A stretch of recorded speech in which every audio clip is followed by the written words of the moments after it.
ہم سب آگے بڑھاتے ہیں سلسلے کو، یہ بتائیے گا یہ جو بیت عتیق ہے، یہ جو خانہ کعبہ ہے، اس کے بارے میں کہا جاتا ہے کہ یہ سیدنا ابراہیم بھی جب گئے ہیں تو اس کے آثار وہاں کچھ موجود تھے، تو مختلف اقوال سامنے آتے ہیں۔ تین جو رجحانات ہیں کہ یہ شاید اللہ تعالیٰ نے فرشتوں کے ذریعے کو بیت معمور بنایا تھا، اسی طریقے سے یہ سیدنا شیس علیہ السلام کے دور میں کوئی اس کی تعمیر ہوئی ہے، اور بھی اس طرح کے بعض اقوال سامنے آتے ہیں۔ آپ کا کیا رجحان ہے؟ کیونکہ قرآن مجید نے یہ تو واضح کر دیا ہے کہ سیدنا ابراہیم نے اس کو پہلی دفعہ نہیں بتایا، اس یرفع القواعد ابراہیم کی جو تعبیر آتی ہے کہ سیدنا ابراہیم نے اس کے جو بنیادیں ہیں ان کو اٹھایا، تو یہ اگر پہلے سے موجود تھا تو پھر یہ کس نے تعمیر کیا؟ پہلے سے موجود تھا، کس نے تعمیر کیا کوئی نہیں بتا سکتا تعین کے ساتھ، لیکن بظاہر یہ لگتا ہے کہ اللہ کی عبادت کے لیے تو تمدنی تبدیلیوں کا انتظار کرنے کی ضرورت نہیں ہے۔ عبادت کی ابتدا آدم علیہ السلامی سے ہو گئی ہوگی۔ نماز کے بارے میں ہمیں معلوم ہے کہ سب پیغمبروں کو اس کی ہدایت کی گئی، خود پیغمبروں کی نماز کا حوالہ دے کر جبریل امین نے یہی بات رسول اللہ کی خدمت میں عرض کی، اور وہ ابو داؤد میں نقل بھی ہو گئی ہے۔ تو سب پیغمبروں کی نماز یہی تھی، ایسے ہی پڑھی گئی، یہی اہتمام کیا گیا۔ تو یہ ممکن ہے کہ اس وقت ہی یہ عبادت گاہ بنائی گئی ہو اور سیدنا آدم ہی کے اہتمام میں بنی ہو، یا ان کے صاحبزادوں کے زمانے میں بن گئی ہو کچھ مؤخر ہو کر۔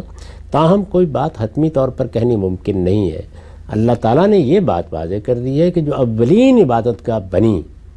وہ یہی تھی، یعنی اولین عبادت گاہ۔ تو اب ظاہر ہے کہ اولین عبادت گاہ اگر سیدنا آدم کے زمانے میں بنے تو یہ سب سے قرین قیاس ہے، یعنی ابتدا ہی یہ کر دی گئی کہ اللہ تعالیٰ نے ایک معبد بنایا یا معبد بنانے کے لیے کہا، لیکن پھر امتداد زمانہ سے آپ جانتے ہیں کہ چیزیں اسی طرح زمین کے صفحے سے محو ہو جاتی ہیں، عمارتیں بھی اسی طریقے سے امتداد زمانہ کا شکار ہو جاتی ہیں۔ تو اس سے معلوم ہوتا ہے کہ حضرت ابراہیم کے زمانے میں یہ عبادت گاہ اس طرح ایک عمارت کی صورت میں نہیں رہی تھی، لیکن جگہ تو اللہ کے ہاں مقرر ہے، وہ عمارت ہو یا نہ ہو وہ بیت اللہ الحرام ہی ہے۔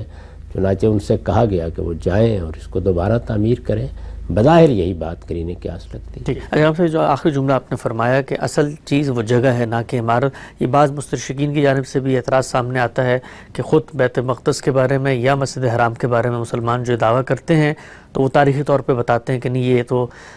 کئی دفعہ ٹوٹ چکا ہے، اس کے بعد تعمیرات ہوئی ہیں، اور یہ جو ابھی کی تعمیرات ہیں ان کی بھی تاریخیں متعین کرتے ہیں۔ تو اس میں عام طور پر مسلمان تشویش میں مبتلا ہوتے ہیں کہ پھر ہمارا جو مثلا تصور یہ ہے کہ اللہ نے گھر بنا دیا تو ہمیشہ قائم رہے گا، تو اصل چیز وہ جگہ ہے نہ کہ وہ جگہ ہے۔ عمارت تو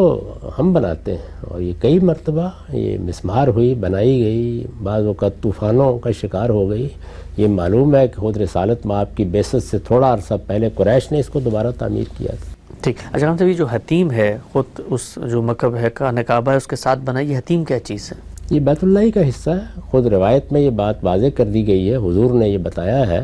کہ ان کے پاس سامان کم پڑ گیا تھا،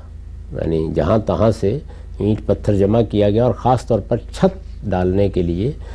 شتیر چاہیے ہوتے ہیں بڑے بڑے، تو کسی ٹوٹے ہوئے جہاز کے تختے لیے گئے تھے، لیکن وہ کم پڑ گئے۔ تو جب کم پڑ گئے تو پھر کچھ حصہ چھوڑ دیا گیا اور اس کو گویا بیت اللہ کا صحن مان لیا گیا۔ چنانچہ حضور نے یہ کہا کہ میری خواہش تھی کہ میں اس کو شامل کر دیتا، اور ہمیں معلوم ہے کہ بعد میں عبداللہ بن زبیر رضی اللہ عنہ نے یہ کر بھی ڈالا تھا، لیکن مسلمانوں نے اس کو پسند نہیں کیا کہ جو چیز حضور جیسے چھوڑ گئے ہیں ویسے ہی رہنی چاہیے۔